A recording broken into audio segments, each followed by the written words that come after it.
Fala aí, investidores, sejam muito bem-vindos ao canal Plano e Ler Investidor. Eu sou Adriano Costa e no vídeo de hoje nós vamos falar do fundo KNCR11, é o que né Rendimentos Imobiliários, relatório de abril de 2023. Então a gente vai ver aqui a performance do fundo, né?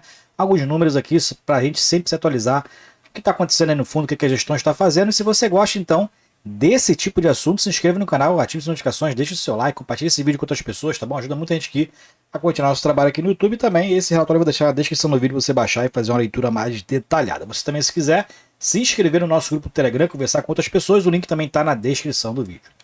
Vamos lá então, relatório gerencial aqui do KNCR11 de abril, um fundo, um dos maiores patrimônios aqui dos fundos no mercado, né? 5,76 bilhões de patrimônio líquido, tem mais de 223 mil cotistas, eu não sou um deles, nunca fui cotista do KNCR11, né? Mas é um fundo interessante aí, com uma alocação aí mais preponderante, né?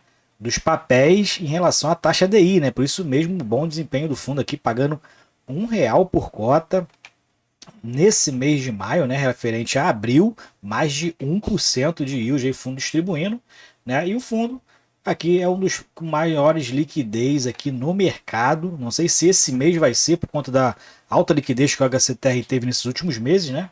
Então a gente vai verificar aqui, mas o fundo sempre tem essa média aqui de liquidez no mercado, um fundo realmente muito negociado aí no mercado secundário, né? E fechou no mês de abril a R$ 96,98, em torno aqui de 3% descontado no mercado. Vamos lá então, vamos aqui para frente, taxa média do fundo aí dos seus papéis é CDI, mais um prêmio de risco médio aqui de 2,51%. E na posição de abril, o fundo apresentava uma alocação de mais de 99, quase 100% do seu patrimônio, né, em CRIs, 7% em LCIs e 0,4% em outros instrumentos de caixa, porque o fundo faz uma espécie de alavancagem, né? E aí por isso mesmo ele tem uma alocação maior, inclusive, do que o seu patrimônio, por causa dessa alavancagem aí, vamos dizer assim, né? Um dos fundos faz com uma operação aí compromissada junto às instituições financeiras, né? E a parcela investida dos CRIs, então, CDI, corresponde a 99,3% do patrimônio, com aquela média ali com prêmio de risco que a gente falou aqui em cima, né? E a média dos prazos é quase 6 anos. E dentro dos dividendos, a gente verifica que o fundo então distribuiu mais de 1% ao mês, né? Equivalente a 106% da taxa DI, R$ 1 por cota, né, cravado ali, e o fundo teve uma média aí, cota média de ingresso de R$ 102,28, né? E aqui algumas informações do fundo, né, para quem não conhece o fundo não, por exemplo, não tem taxa de performance, né, que é raro aqui nos fundos, principalmente dos fundos de papel, né? E tem uma taxa de administração que inclui taxa de gestão, já que o administrador e o gestor aqui estão no mesmo corpo aqui, né? Taxa de administração e gestão 1,08% ao ano, e o fundo ultrapassou 10 anos de mercado. Então, fundo já consolidado, né? Fundo aí bem administrado, né? Uma ótima gestora aqui, por exemplo, que é a Quineia. E eu tenho, né, fundos da Quineia, o KNSC11, eu tenho na minha carteira, mas ainda não tive oportunidade de pegar o KNCR11. Ele fala aqui sobre a última reunião do Copom, né? Que foi agora recentemente. Manteve-se então aí a taxa básica de juros dentro da meta de 13,75%. Dentro das principais movimentações, o fundo então adquiriu aí 34 milhões de reais, Torre Sucupira, CDI mais 2,40%, então dentro ali da média do prêmio de risco do fundo, né, e mantendo aqui o indexador principal, né, que o fundo adquire aí os seus CRIs, né? Então, fundo mantendo ali a sua política de investimentos, e aqui nas operações compromissadas reversas, que nem eu falei, o fundo detém então aí em torno em relação ao seu patrimônio líquido, 7,3%. Por isso mesmo o fundo tem então uma alocação maior do que o seu patrimônio. Então vamos continuar aqui embaixo, a gente sempre comenta isso aí nos relatórios, né? Então, o fundo não mudou muita coisa em relação a essas alocações, né? Do último relatório que a gente leu, 99,3% dos seus CRI são alocados à taxa DI, a um prêmio de risco médio de 2,51%. Tem um pouquinho aqui de inflação, né? Muito pouquinho mesmo, 0,6%. Tem os LCIs e o caixa hoje de 0,4%, né? Em cima do patrimônio do fundo que ele tem hoje, né? Quase aí 6 bilhões de reais. Principal alocação do setor ainda permanece aqui sendo dos escritórios, 55,8%.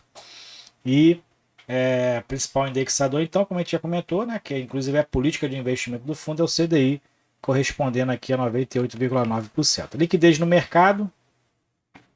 O fundo teve um volume total transacionado no mês de abril de 181 milhões de reais. Então foi uma média aí muito... que manteve-se, na verdade, a média do fundo, né, que é em torno de 10 milhões de reais por dia de negociação, volume de negociação diária. Média aí, normalmente ele circula em torno disso aí. É um fundo que tem uma liquidez muito excelente, né?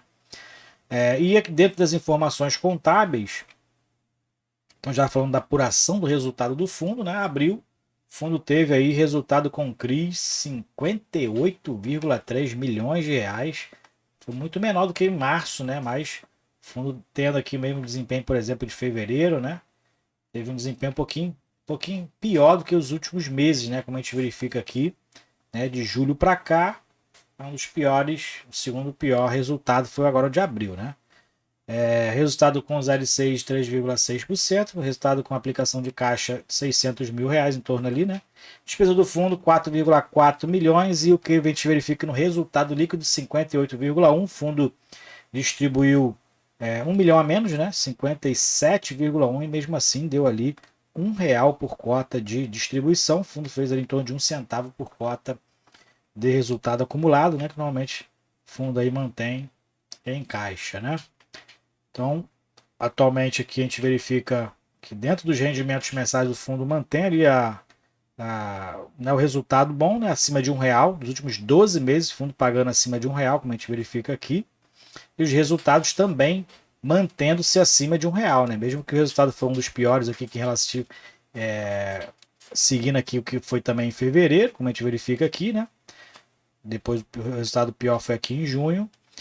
O fundo mantendo as distribuições, mesmo assim, resultados acima de R$ 1 e mantendo as distribuições também acima de R$ 1, pelo menos nos últimos 12 meses aqui que está sendo analisado, né? E na cota diária, aqui naquela tabela de sensibilidade em relação ao valor da cota, né? Então o valor da cota está em torno aqui de R$ 96,00, 96,5, que dá ali um rendimento em torno aqui, um spread de 3,84%.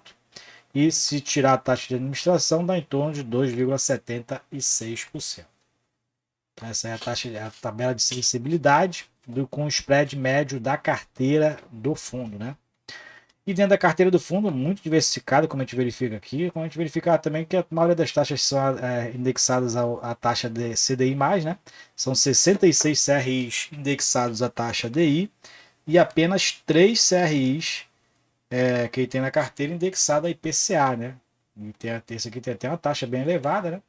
Mas as médias aqui das taxas da taxa DI é um fundo considerado um fundo, na minha opinião, um fundo high grade, né?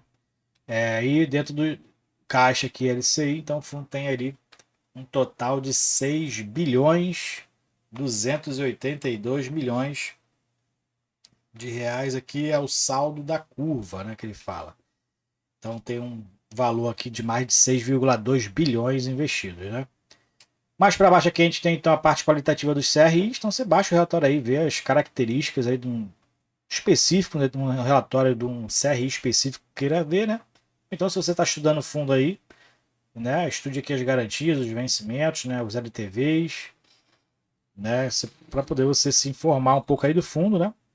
A gente sabe que o fundo de CRI é um pouquinho difícil de entender, né, por conta das peculiaridades ali desse tipo de investimento, mas o mínimo que a gente possa saber aqui é das empresas, por exemplo, onde o fundo concede crédito, né, e a gente verificar se são empresas aí do ramo, né, como é que vão elas, por exemplo, né, para quem que ele empresta dinheiro, costuma emprestar, e a gente ficar de olho aí nessas empresas no mercado, né, inclusive muitos fundos, por exemplo, né, que tinham ali alguns créditos concedidos para algumas empresas que estão ruins no mercado, principalmente do setor de consumo.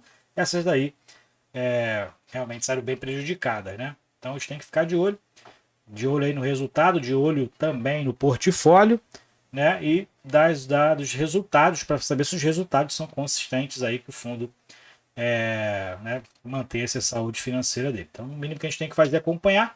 E é isso aí então. Se você gostou do vídeo aí, deixa o seu like, se inscreva no canal, compartilhe esse vídeo com outras pessoas e até o próximo vídeo. Tchau, tchau.